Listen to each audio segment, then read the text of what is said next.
the first Africa Forum, brought to you by the Jungen Unternehmer BRU. My name is Olaf Six, and I'm the regional chairman of the Jungen Unternehmer BRU.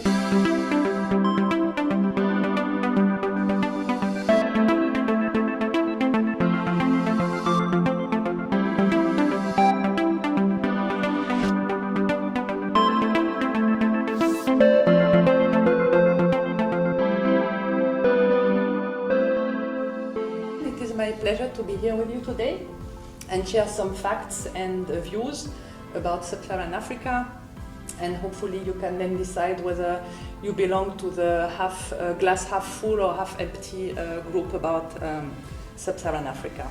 The chart on the right shows, with the reference of 2000, that the economic size of Sub-Saharan Africa has actually doubled since 2000. That is in real terms, and if we actually looked in nominal terms, it would have quadrupled. Governance is the answer to partly how you operate in Africa. Your presentation on some of the key challenges and issues this morning was really eye-opening for a lot of people in the room.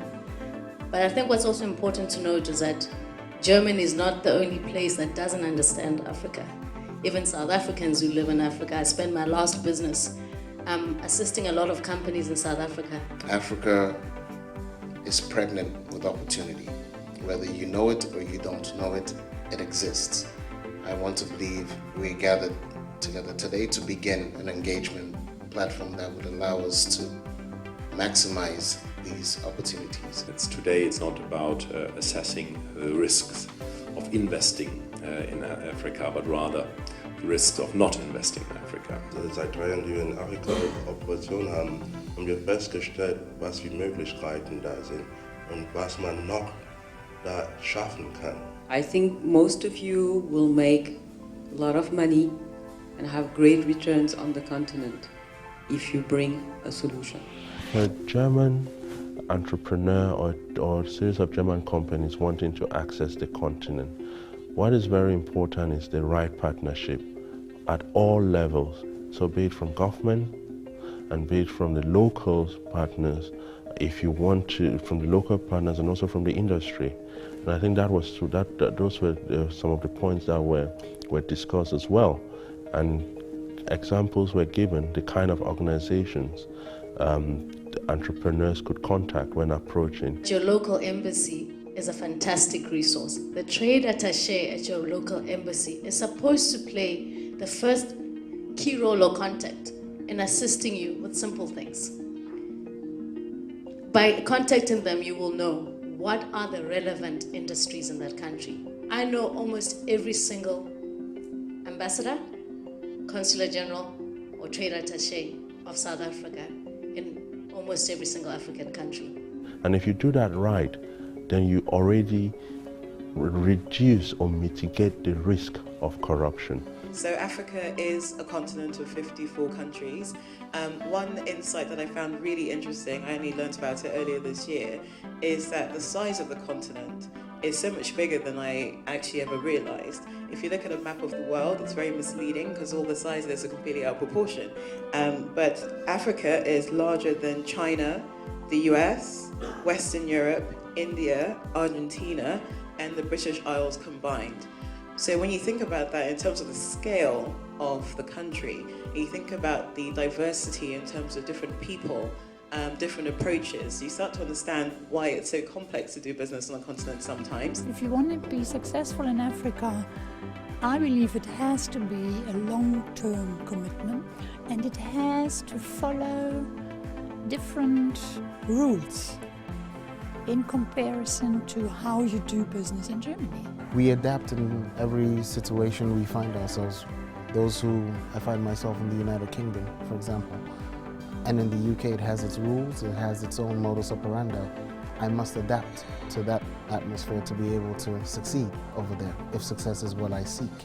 So if you want to be successful in Africa, you just must be prepared to believe in your skill sets and then adapt them to that locality. You can't go into a market with the expectation that things are going to be exactly the same as what you're used to at home.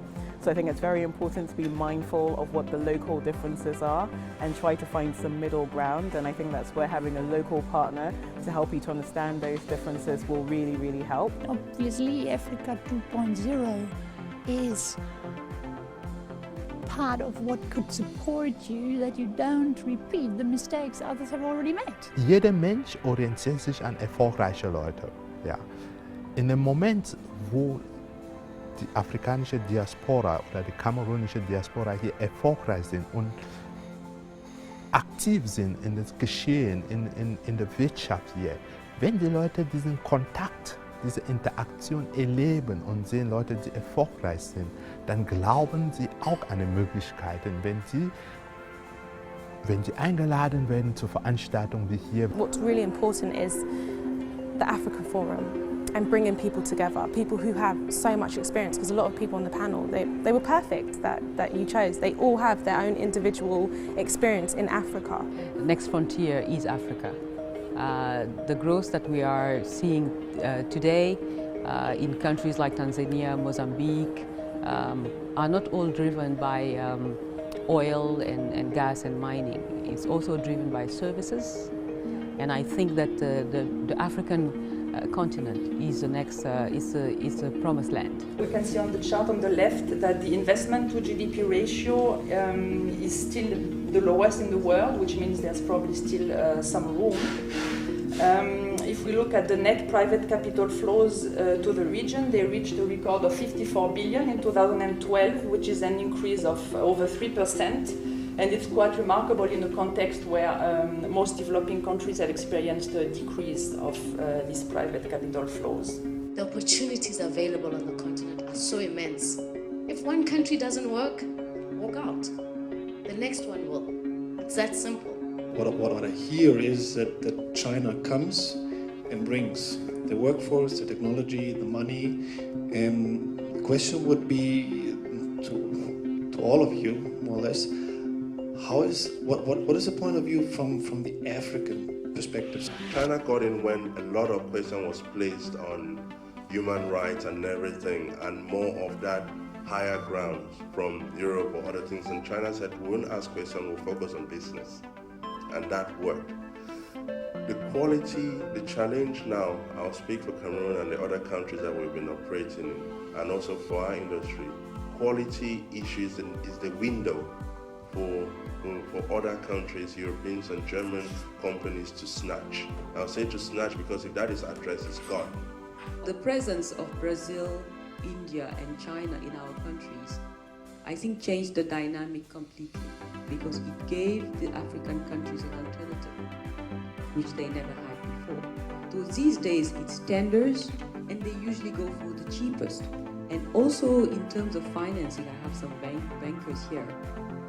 The Chinese are coming with some very creative financing model because most of these African countries that need infrastructure don't have the money.